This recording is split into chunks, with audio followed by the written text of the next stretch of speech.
Es difícil hablar sobre la Eucaristía porque es un sacramento muy rico. O sea, para que se haga una idea, en el Instituto Filosófico Teológico Santa Escolástica, solo de la Eucaristía se estudia esto, son 100 y tantas páginas.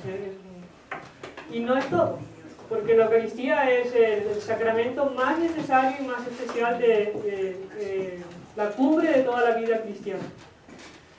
Entonces fue difícil elegir, espero que sea más o menos lo que todos necesitaban o les gustaría saber, pero si tienen alguna pregunta la pueden hacer al terminar o incluso en medio, si hay algo que no me explico bien, porque todo esto está en portugués, todo puede ser que sin querer mezcle el portugués con el español. Entonces cualquier cosa que no entiendan, pues me pueden preguntar.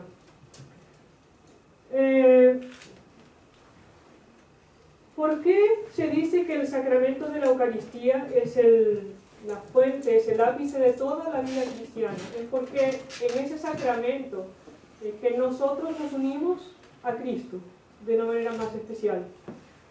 Y no participamos solo en la gracia, es decir, cuando nosotros recibimos el bautismo, recibimos gracia. Cuando nosotros recibimos la confirmación o cualquier otro sacramento, recibimos gracia.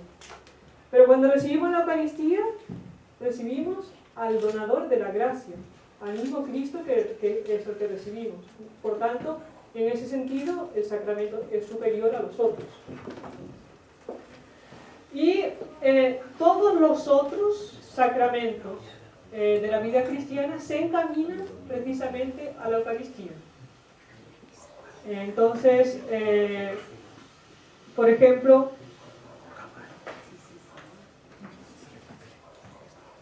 tenemos el orden, el sacramento de la orden, del orden sacerdotal, tiene por finalidad consagrar la Eucaristía. El bautismo tiene la finalidad de establecer la vida divina en el alma para que pueda recibir al cuerpo de Cristo. La confirmación perfecciona al bautizado y le confiere la fortaleza suficiente para enfrentar el respeto humano y no dejar la frecuencia de la comunión por esa causa. Porque mucha gente hoy en día es todo tan libre como que no influye tanto, pero hubo una época en que era mal visto, especialmente que los hombres comulgasen. Era un siglo XIX, el hombre tenía que ser ateo y eso de comulgar estaba mal visto. Pero muchas veces en muchos ambientes nuestros tal vez no está mal visto que vayamos a misa los domingos, pero que vayamos a misa todos los días ya empieza a ser una cosa un poco de fanáticos. Es decir, la confirmación nos prepara para eso. La penitencia y la unción nos ayudan a disponer el alma para recibir más dignamente el cuerpo de Cristo. No solo porque perdonan nuestros pecados, sino porque suponen un aumento de gracia en el alma. Y ese aumento de gracia hace que nosotros estemos más preparados para la comunión. Y el matrimonio, dirán ustedes, bueno, pero el matrimonio no tiene como que nada a ver con la Eucaristía. Pero no en cuanto, tal vez en cuanto sacramento que es para la unión del hombre y la mujer de cara a la procreación, pero sí en cuanto que simbolizan la unión de Cristo con su iglesia, es decir, por tanto, la unión con el cuerpo místico de Cristo.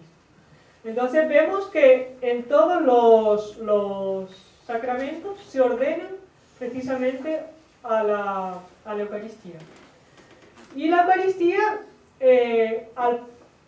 al permitirnos participar de la comunión con Cristo y unirnos a Cristo más especialmente, hace también que nos unamos al cuerpo místico de Cristo, es decir, a todos los otros miembros de este cuerpo.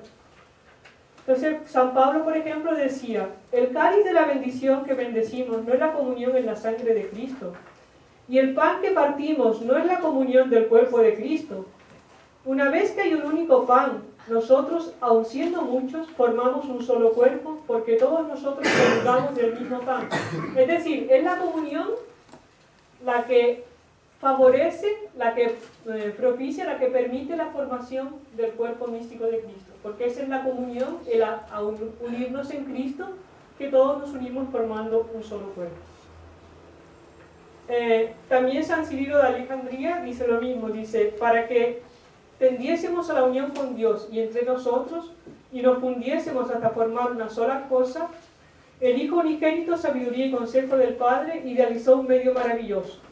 Mediante su propio cuerpo, santifica a los fieles y los eleva a la comunión mística. Es decir, vemos en la Sagrada Escritura, vemos en los padres de la Iglesia y en el Magisterio, cómo pueden ver, por ejemplo, en la encíclica de Ecclesia de Eucaristía, el propio San Juan Pablo II decía lo mismo de cómo la formación del cuerpo místico se da precisamente en la comunión. Entonces, vemos que si crearse, o sea, el hecho de que Dios haya creado la naturaleza humana de Cristo para encarnarse, ya es un acto de generosidad y de donación extraordinaria. El hecho de que Él haya querido morir en la cruz, decía Monseñor, que por cierto, estamos hablando de la Eucaristía en el aniversario de la primera comunión de Monseñor John. O un tal día como hoy, él hizo su primera comunión años atrás, bastantes años atrás. Bueno, él explicaba eso.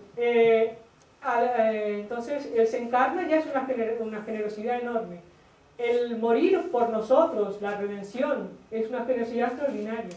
Ahora, el ingeniársela, digámoslo así, en crear un sacramento como la Eucaristía para quedarse entre nosotros y la unión con Él y la formación del cuerpo Cristo, del cuerpo místico, es una generosidad que excede todo y cualquier pensamiento. Nadie nunca jamás podría haber imaginado que de esa manera Él se iba a quedar con nosotros. Ahora, precisamente por ser un sacramento en el que está presente el propio Cristo, recibe un culto de latría, de adoración, que no recibe ningún otro sacramento.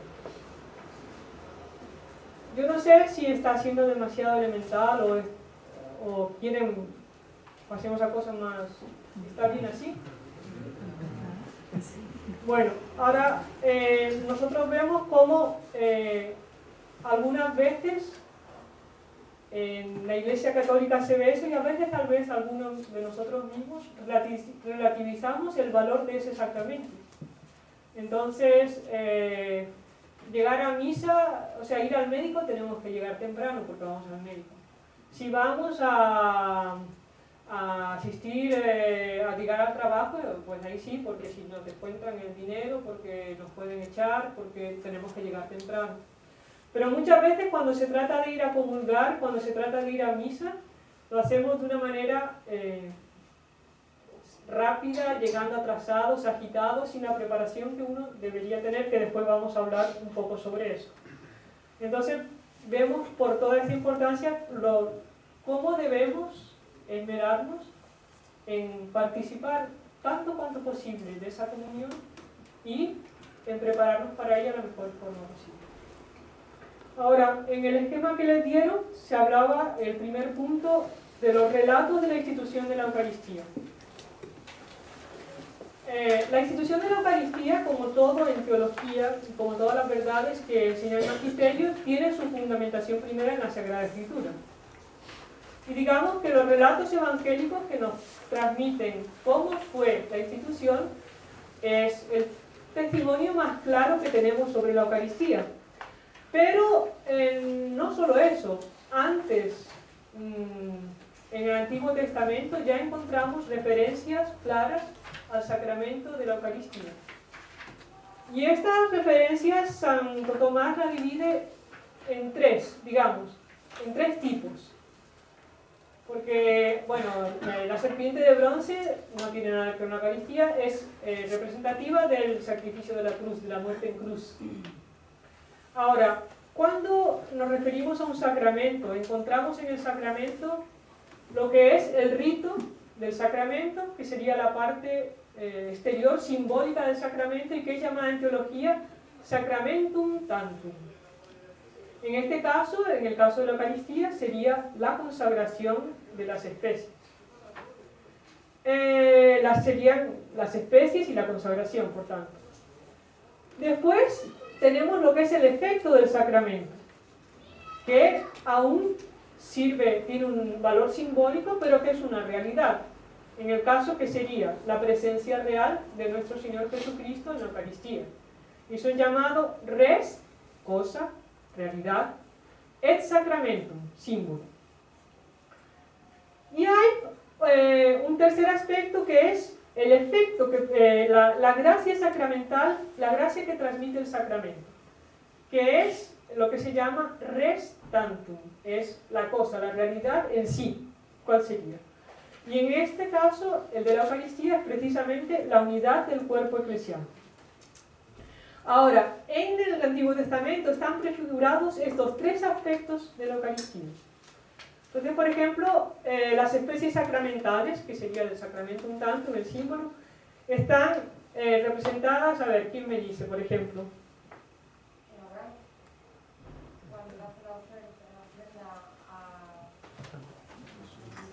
Pero estamos hablando de las especies, del pan y el vino. La multiplicación Sí, de los panes. ahí sobre todo también, pero sobre todo el sacrificio de Melquisedec, que él ofrece pan y vino solamente para agradecer la victoria de Abraham. Después están los panes ázimos, que se ofrecían en los ritos del Antiguo Testamento, simbolizan también las especies. Y también los panes de la preposición, que era, exigía una santidad además por parte del sacerdote que lo presentaba. Y el pan que fue dado a Elías en el camino cuando él estaba desfalleciendo, cuando huía de Jezabel, pues se le ofreció un pan. Ese pan representa también las especies eucarísticas. Ahora, el cuerpo real, la presencia real de Cristo contenida en las Sagradas Escrituras, fue representado por todos los sacrificios de la antigua ley. Entonces tenemos el sacrificio de Abel, porque está la propia víctima, digamos, de Abel, el de Abraham y el de Melquisedec. También todos los sacrificios matutinos y vespertinos que se ofrecían según la antigua ley, el sacrificio de expiación, que era el más solemne de todos, eso se ve en el Levítico capítulo 16, describe que tiene que ser ofrecido un novillo, después del novillo tiene que ser un cabrito, entonces cómo era cada uno, es el sacrificio más solemne, también está. Y por supuesto en el Cordero Pascual. Y la gracia sacramental eucarística está prefigurada por el maná, porque era dado a todo el pueblo de Israel para que se mantuviese durante el periodo que pasó en el desierto. Entonces, entre todas estas figuras, la más completa es la del Cordero Pascual, porque él representa no solo el cuerpo real, como hemos visto, sino que también representa las especies sacramentales, puesto que tenía que ser comido con panes ácimos, y también representa la gracia sacramental porque fue por la aspersión de la sangre del Cordero, por su colocación en las puertas, que todo el pueblo de Israel se vio libre de la muerte. Entonces vemos que representa también la gracia de la salvación que produce el sacramento. Además de las prefiguras hubo otras, como el árbol de la vida que estaba en el centro del paraíso, en el fondo representaba también la Eucaristía. El arca de la alianza también representaba la Eucaristía.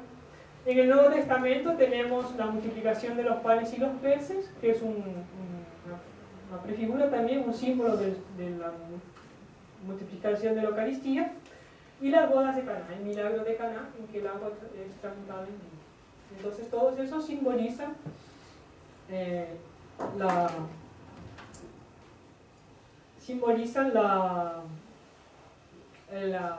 Eucaristía. Pero, aunque no entre y salga un poquito del tema, un aspecto interesante que tal vez, no sé si no estuve en la reunión, no sé si lo han explicado tal vez en la clase de Historia de la Iglesia, no sé si da para entrar en eso, porque el tiempo que se dispone para hablar de la Historia de la Iglesia es tan pequeñito, que da un poco tiempo. Pero uno de los símbolos que se usaban para la Eucaristía entre los primeros cristianos era el pez. ¿Saben por qué o no? Porque el pez en griego se escribe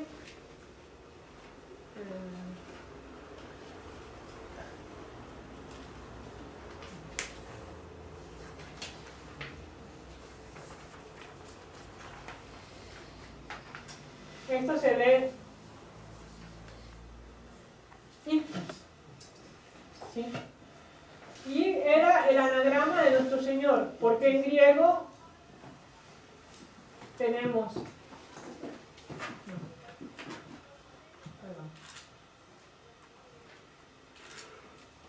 Jesús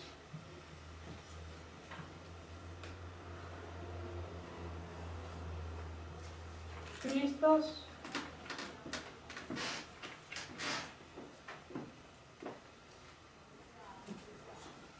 Dios y de Dios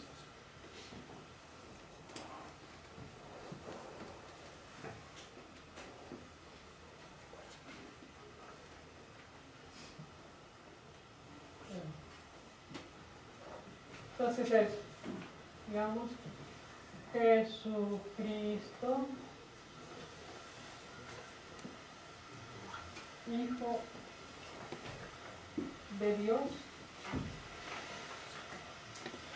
Salvador. Entonces lo usaban mucho los primeros cristianos para representar la Eucaristía por ser el cuerpo de Cristo. También, si han visto, quien haya tenido oportunidad de visitar las catacumbas, se ven muchas veces en las catacumbas pinturas de banquetes, porque el banquete simbolizaba la última cena, por tanto la Eucaristía. Otras veces se ven también en los monumentos arqueológicos un pez que lleva un cesto con panes y en medio de los panes una copa de vino. También, esto ya sería una prefigura, la miel del cántico, del cantar de los cantares, también simboliza la Eucaristía. Y el pan bendito que se entregaba a los catecúmenos también era un símbolo de la Eucaristía. Y también a los cristianos que no podían comulgar tomaban ese pan bendito. Eso representaba la Eucaristía que un día podrían recibir. Pero eso es apenas una introducción para ver lo que son los relatos de la institución de la Eucaristía. En el Nuevo Testamento tenemos que San Mateo, San Marcos y San Lucas, o sea, los tres evangelistas, los evangelios sinópticos, relatan la institución de la Eucaristía. A veces con palabras un poco diferentes, como vamos a ver, pero todos relatan el mismo hecho. Y también lo relata San Pablo en la carta a los Corintios. ¿Se acuerdan? Cuando iba a llamar la atención de los corintios porque empezaron a transformar la Eucaristía en banquete. Y entonces era más cena que Eucaristía, que misa. Y fue ahí que a partir de esos abusos que se suprimió propiamente el banquete y se dejó solamente el sacrificio eucarístico. Porque las personas iban a beber, a comer y la Eucaristía era lo que menos les importaba, ¿no? Pero tenemos el capítulo 6 de San Juan, porque San Juan no relata la institución de la Eucaristía, él escribe su evangelio en el año 90, cuando ya todos los otros evangelistas lo habían escrito el suyo. Y él, por tanto, no siente la necesidad de volver a repetir el relato de la institución de la Eucaristía, pero él relata la promesa de la institución que nuestro Señor hace de la Eucaristía y la necesidad que él marca en ese capítulo, que tenemos de recibir la comunión si queremos participar de la vida de Cristo. Que es cuando el Señor Jesucristo dice: quien no come ni beba mi sangre no tendrá parte en la vida. Ahora, durante 19 siglos no hubo problema ninguno en admitir que lo que decían los evangelistas era verdad y que por tanto existía el sacramento de la Eucaristía, instituido por Cristo. Pero los modernistas introdujeron dos errores sobre esta doctrina. Y es que ellos decían que los relatos de los evangelios no eran históricos, Por tanto, ellos no relataban algo que Cristo había hecho, sino que, digamos, quien escribió los evangelios, que eran las comunidades cristianas, expresaron de ese modo lo que sería el banquete de la cena, pero que en realidad eso no había sido así. Y otro es que Jesús, nuestro Señor Jesucristo, en esa última cena, Él no tenía ningún interés, no tenía la intención de establecer la Eucaristía, sino simplemente de celebrar un banquete de comunión. Esto fue negado por el decreto Lamentabilis de San Pío X, y además era una doctrina que ya había defendido de fe el Concilio de Trento. Y el Concilio de Trento decía: todos nuestros mayores, los que pertenecieron a la verdadera Iglesia de Cristo y trataron de este Santísimo Sacramento, expresamente profesaron que nuestro Redentor instituyó tan admirable sacramento en la última cena. Y bueno, y San Pío X solamente condena como doctrina errada lo que dicen los modernistas. Ahora, nosotros tenemos, por ejemplo, los relatos, lo voy a leer solo rapidito para que ustedes vean, aunque ya todos lo conocen, pero vean el relato que hace cada evangelista. San Mateo, en el capítulo 26, dice: Cristo en la última cena tomó el pan, lo bendijo, lo partió y lo dio a sus discípulos diciendo: tomad y comed, esto es mi cuerpo.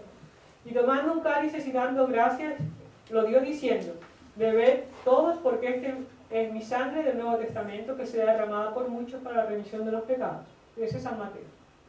San Marcos es un poco más sintético. Dice: tomad, esto es mi cuerpo. Y tomando el cáliz, después de dar gracias, lo entregó y bebieron de él todos. Y les dijo: esta es mi sangre de la alianza, que es derramado por todos, por la multitud. Y San Lucas dice: este es mi cuerpo, que es entregado por vosotros. Haced eso en memoria de mí. Y asimismo el cáliz, después de haber cenado, diciendo: este cáliz es la nueva alianza en mi sangre, que será derramada por vosotros. Entonces vemos que tienen alguna pequeña diferencia, pero en lo esencial, si han visto, es más o menos la misma cosa. Ahora, San Pablo es lo que decía antes, decía: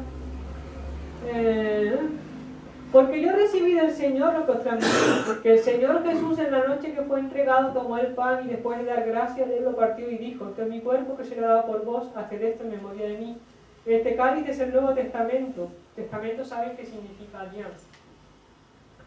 En mi sangre, cuantas veces lo bebáis, haced esto en memoria de mí. O sea, por tanto, ahí se ve no solamente la institución, sino la orden de que se hiciese continuamente, se repitiese el sacrificio.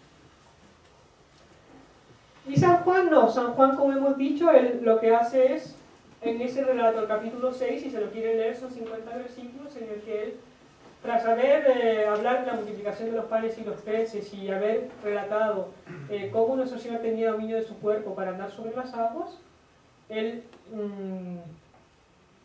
muestra, promete la Eucaristía y habla de la necesidad de recibirla para vivir, para poder poseer la vida eterna. Ahora, no solamente la Escritura y el Magisterio nos hablan, sino que los modernistas, al negar eso, y los herejes que lo niegan también la tradición de la Iglesia, porque todos los padres de la Iglesia, cuando hablan de estos relatos que se hacen en los Evangelios, lo dan como verdad histórica. No voy a leerlos todos porque es pesado. Cuando uno lee, las personas se cansan, pero San Justino, San Efrén, San Gregorio de Nisa, San Jerónimo, San Agustín, San León Magno, por citar algunos, tienen trechos de sus obras en los que explican que fue Cristo mismo que lo instituyó y Cristo que mandó que se hiciera memoria de él.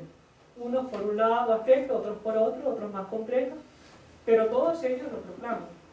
Y después la liturgia afirma la misma cosa. La liturgia de la Iglesia, que tiene 2014 años, casi 2000 años de historia, también nos habla de lo mismo, porque decimos, porque el mismo Cristo, cuando iba a ser tomó el cáliz, se dice, bueno, los padres lo podrían repetir con más perfección que uno, ¿verdad? Pero todos se acuerdan, está dicho la liturgia. Por tanto, contradicen las fuentes básicas de la teología, la Escritura, los padres, el Magisterio, la liturgia, e incluso la teología. La teología no nos puede demostrar que eso fue así, pero da razones por las cuales eso puede ser así. Entonces, es conveniente. Entonces dice 4 razones. Una, porque Cristo, al ausentarse en su forma propia, era conveniente que quedase oculto en la Eucaristía bajo especies ajenas, es decir, bajo especies que no representaban el misterio, porque quien ve la Eucaristía ve un pedazo de pan, quien ve la sangre de Cristo ve aparentemente vino, por tanto están escondidos. Pero eso te explicábamos, Señor, que Dios lo había permitido así para que nosotros pudiésemos expresar y manifestar nuestra fe. Y de tal manera que cada vez que hacemos una genuflexión con verdadera conciencia de que estamos adorando a Dios, cada vez que tomamos un cuidado con todo lo que se refiere al altar, a la misa, estamos haciendo un acto de fe en esa presencia eucarística y nuestra fe aumenta. Si viésemos a Cristo como lo han visto en algunos casos, por ejemplo, hubo un caso aquí en Zaragoza, no me acuerdo en qué siglo fue, pero una señora quería que hiciera un encantamiento para un señor, porque se quería casar con él o qué sé yo, y fue a buscar un brujo que le hiciera el hechizo, porque eso es más viejo que de Candelabel, yo creo que dicen eso. Y el brujo dijo que sí, además creo que era judío, pero dijo que sí, pero que en pago quería una hostia consagrada. La señora al principio se asustó, pero fue a comulgar, sacó la hostia, la envolvió en un pañuelo y se la llevó al judío.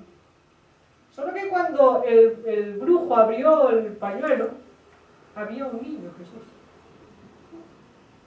Y la señora quedó horrorizada porque comprendió lo que había hecho, ¿verdad? Ahí no tenía mérito la fe, porque ahí se veía.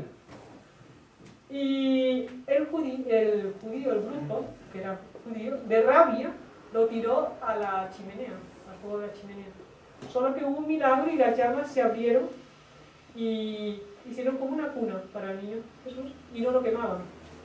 La señora salió dando gritos por la calle y vino el obispo, vinieron los sacerdotes y lo llevaron bajo palio al niño Jesús a la catedral. ¿Usted conoce el milagro o no? Yo no sé si es propiamente la catedral, si sería la Basílica del Pilar, pero la cuestión es que lo llevan y quedó expuesto a la veneración de los fieles 3 días. Y todos los que fueron veían al niño Jesús vivo, del tamaño de una hostia. Ahí pasaron venerando, y eso consta en las actas de la historia de Zaragoza, o sea, no es un cuento para niños, ni adultos con fe, es un hecho histórico. También, pero es histórico, o sea, no necesita la fe en cuanto que están los documentos que dicen que existió. Entonces, por un lado, nosotros mostramos nuestra fe, pero por otro lado, ustedes imaginen si la persona cada vez que fuera a comulgar viera a un niño que se tiene que comer. Sería un poco cruel, ¿no? Por más que uno sepa que por el milagro uno no va a morder el cuerpo de Cristo, pero... De hecho, hubo una vez un caso de, no sé qué santo es, no sé si las hermanas sabrán, así, pero fue un santo que consagraba y un monaguillo, cada vez que consagraba veía al niño Jesús. Le salió diciendo que el padre comía niños, porque él lo veía comulgar al niño, ¿verdad? Nosotros tenemos el privilegio de la fe y por otro lado, esa delicadeza de Dios de no hacernos comer un niño, digamos, o el propio Cristo. También porque nadie se salva sin fe en la pasión de Cristo y por tanto era necesario que nos quedase un recuerdo, un memorial de esa pasión y es la Eucaristía. Vino a dar tiempo, yo no sé si tienen pensado hablar de la misa solo en otra clase porque yo ni sé muy bien cuánto tiempo me queda. 5 minutos. ¡Ish! Que la página 11 de 30. Oh.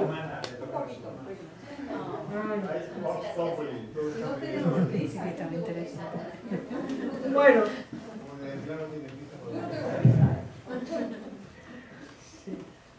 ahora me perdí. Que después del niño.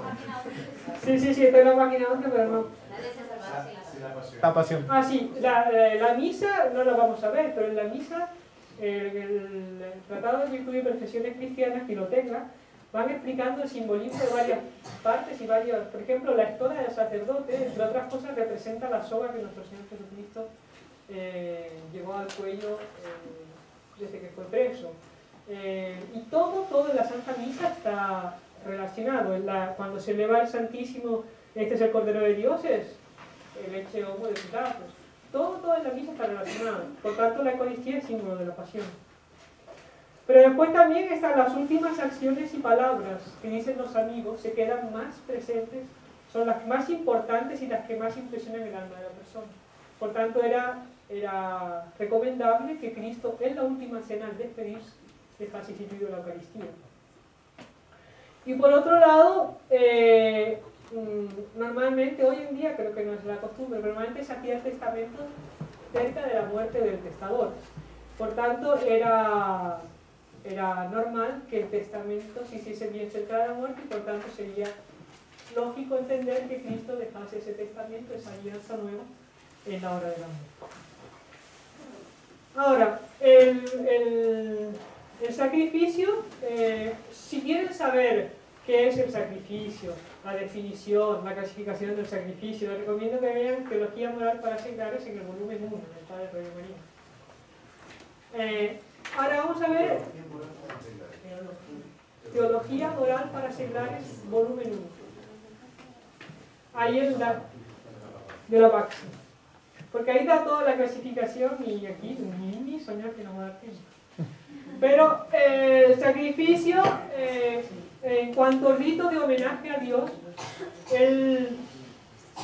no voy a entrar solamente, había 8 puntos, voy a entrar solamente uno que tal vez se habla menos, que es un rito de homenaje a Dios en cuanto a acto social. Los teólogos explican que así como el hombre, por ser creado por Dios, le debe un homenaje, las sociedades tienen su fundamento y sus leyes en el supremo, la fuente de sus leyes en el supremo legislador, que es Dios. Por tanto, es Dios quien es responsable, digamos, quien forma, permite que se formen las sociedades, quien sustenta las sociedades, las leyes que la rigen. Por tanto, no solo los individuos, sino las sociedades como conjunto tienen una obligación de rendir culto a Dios. Y en ese sentido, la Eucaristía propicia ese acto social, en cuanto a la Santa Misa, que da ese culto a Dios. Y eso explica también por qué, por ejemplo, en los Erasmos se reza el oficio conjunto, porque como acto social se rinde culto a Dios. ¿Por qué el ceremonial en todos los actos?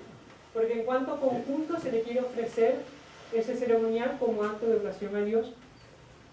Y bueno, nos ponen los pelos de punta, pero ahí no vamos a entrar, sobre las responsabilidades de las sociedades hoy en día delante de Dios.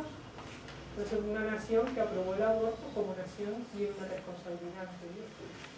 Y etcétera, etcétera, no vamos a entrar. Eso sería la parte, digamos, el punto más que es diferente. Otra que también es interesante, curioso, ustedes saben que los sacrificios antiguos, y en la misa también, se ofrece el pan y el vino en la misa, pero después lo recibimos nosotros. O sea, nosotros se lo ofrecemos a Dios, pero después como que nos lo apropiamos, lo recibimos. En los antiguos sacrificios también, salvo los holocaustos que consumían la víctima, o los sacrificios expiatorios que nunca se consumían, la persona ofrecía un cabrito y se llevaba una parte para comer. ¿Saben por qué? Porque el sacrificio de la Eucaristía, los sacrificios antiguos también, tienen como finalidad establecer a los participantes, instituir, digamos, hacerlos comensales de Dios. Es decir, cuando la persona ofrece una víctima, en el fondo está como que ofreciendo un alimento a Dios, que claro, evidentemente no lo puede comer, no lo come como persona, pero es una manera simbólica de hacer a Dios partícipe de algo que le damos. Pero al mismo tiempo, nosotros nos hacemos comensales de Dios por la participación en la Eucaristía. Y es una de las intenciones de los sacrificios ya en la antigüedad. Una cosa que uno aprende a veces estudiando para explicar a los otros, pero que es bien interesante. Bueno, yo creo que no da mucho más tiempo. Ahora, eso en cuanto a la Eucaristía, en cuanto a sacrificio, que es otro de los puntos, en cuanto a sacrificio y en cuanto a sacramento. Hemos hablado algo, nada, en cuanto a sacrificio y en cuanto a sacramento. ¿Qué decir? Bueno, ya hemos dicho que en cuanto a sacramento es el más importante de todos por contener al propio Cristo, porque todos están ordenados a Él. Podríamos hablar de la transubstanciación, pero sería muy largo, sí de la necesidad de recibir la Eucaristía. Es decir, la Eucaristía es un sacramento que es necesario recibir para la salvación eterna, aunque sea de deseo. Porque el propio Cristo dice, quien no come mi cuerpo, no bebe mi sangre, no puede tener parte conmigo. Por tanto, es necesario recibir. Y es necesario, no de precepto. Eso es lo que Él nos dijo cuántas veces. Pero así como nosotros no comemos solo en el desayuno y una vez por semana, sino que comemos 3 o 4 o 5 veces por día y todos los días de la semana, para mantener realmente la vida del alma se necesita comulgar con cierta frecuencia. Si todos los días bien y si pueden 2 veces todos los días aún mejor, ¿por qué fortificar nuestra alma? Ahora, ¿quién no lo puede hacer sacramentalmente? Porque sus condiciones de trabajo, de familia, etcétera, no se lo permiten, puede hacer la comunión espiritual. Dicen que Nuestra Señora, el propio Padre Roger Marín dice eso en un libro que se llama La Virgen María, comulgó espiritualmente desde el primer momento de su concepción, por ese deseo de unirse a Dios que tenía. Todos los instantes de ella fueron una comunión espiritual continua. Entonces, ese deseo de unirnos a Dios no necesita una oración propiamente hecha, no necesita una fórmula exacta, simplemente el deseo de unirnos a Dios ya nos permite recibir la comunión.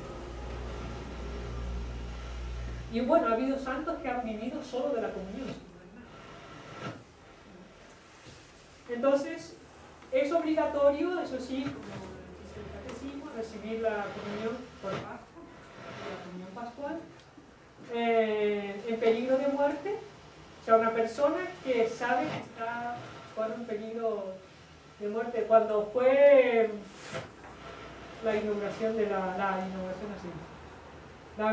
la consagración de la Basílica del Tabor como iglesia, hubo que colocar unas telas allá en lo alto y si hubiera que subir a unos andamios, todos recibieron la extremaunción y los sacramentos antes de subir.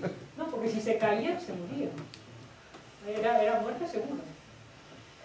Eso es de obligación, o sea, si la persona, sabiendo que va a pasar un riesgo de muerte serio, no comulga por, no, yo estoy en gracia de Dios y eso me basta, es pecado, porque la persona podría recibir una fortaleza del alma para ese momento y se está negando a recibir.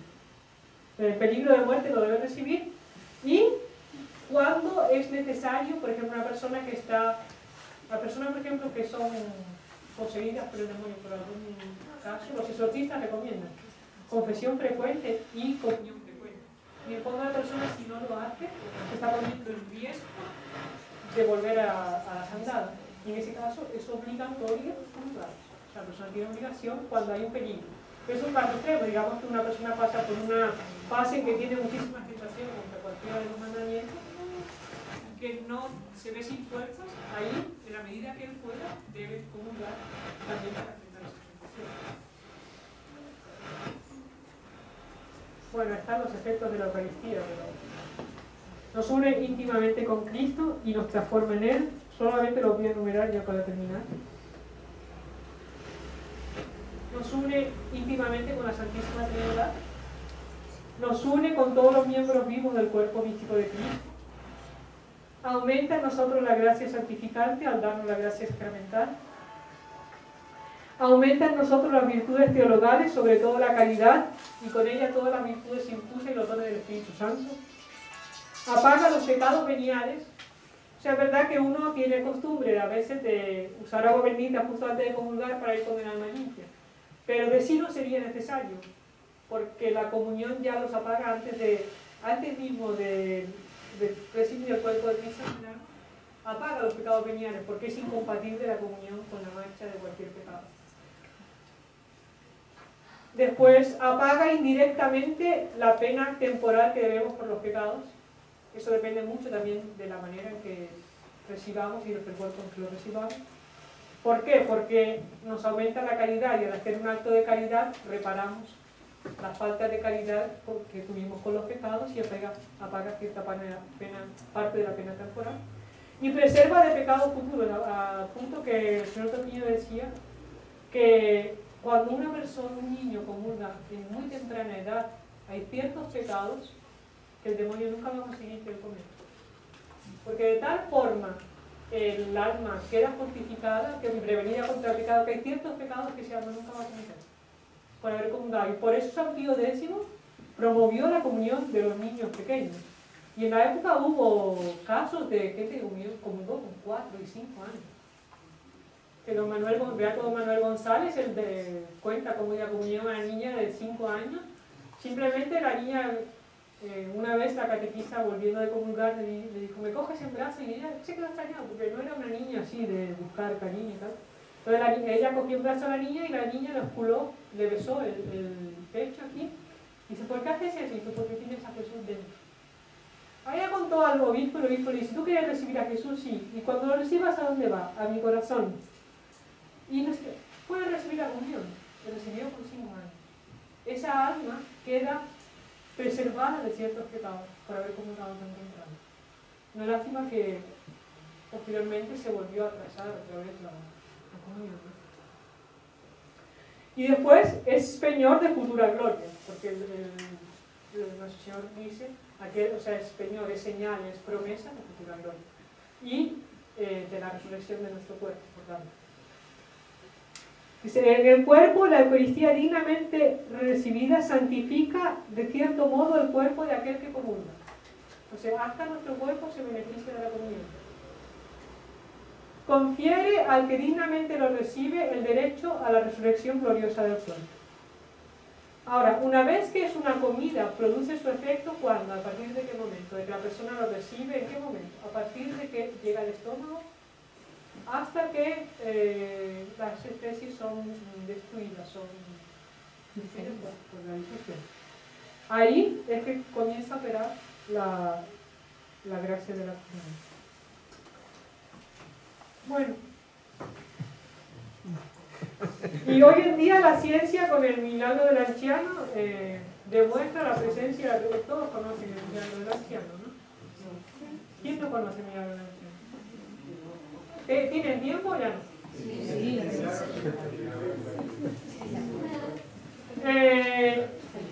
Era un sacerdote que tenía dudas serias sobre la presencia real de nuestro Señor en la Eucaristía.